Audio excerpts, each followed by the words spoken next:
not just raw sewage. You're talking about, you know, it could be anything in there. When heavy rains and severe flash flooding strike the southern tier, the Department of Environmental Conservation posts alerts like this one from last week that says an estimated more than 238 million gallons of untreated wastewater was dumped into the Susquehanna River. It could be anything.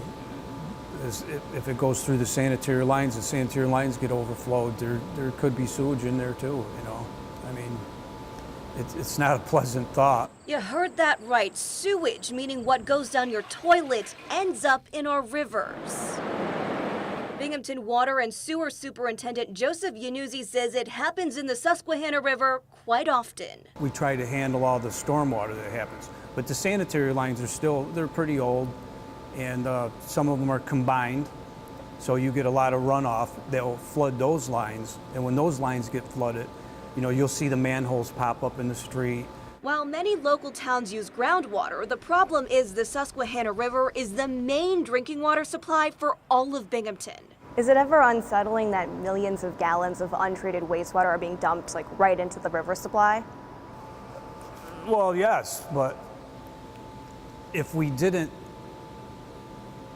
the treatment plant down can't handle it, and if we didn't release it, then it would back up into everybody's houses. So that wouldn't be a good thing neither. Yanuzzi says the Binghamton-Johnson City Joint Sewage Treatment Plant is under construction, which makes it too difficult to treat all wastewater when there are heavy rains.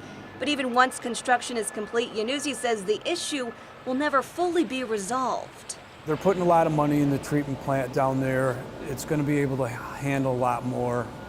I can't say it's going to eliminate the problem totally. For that, he blames Mother Nature. Every time there's a flood, the infrastructure gets destroyed, our chemical costs go up, the treatment process is harder. You know, yeah, it's a big problem. In areas where they have less flooding, they probably have less of a problem. I mean, how many more floods does it take for it just to be too much for the system? Are you worried about those things that are out of your control? Yes, I worry every day about this place. That's why I got all this gray hair. So, and I've been here 41 years, and yeah, it's getting a little, and the standards, the government standards on water is getting tighter and tighter. At the Binghamton Water Treatment Facility, Yanuzzi ensures the water is treated and tested. While the system is able to disinfect and filter the water up to standards, Yanuzzi says it could use some serious upgrades. I wouldn't say crisis point, but it's close, you know. I mean, these pipes have been in the ground for, you know, a long time, and it's going to take a lot of work to fix the infrastructure. The problem with a city like Binghamton is our population is down, tax revenues, of course, go down. He'd like to see millions of dollars of work go into it. But in the meantime, Yanuzzi says the water is completely safe to drink. Unless you go directly down to the river and take a scoop of it and drink it, you know, you shouldn't have any problem.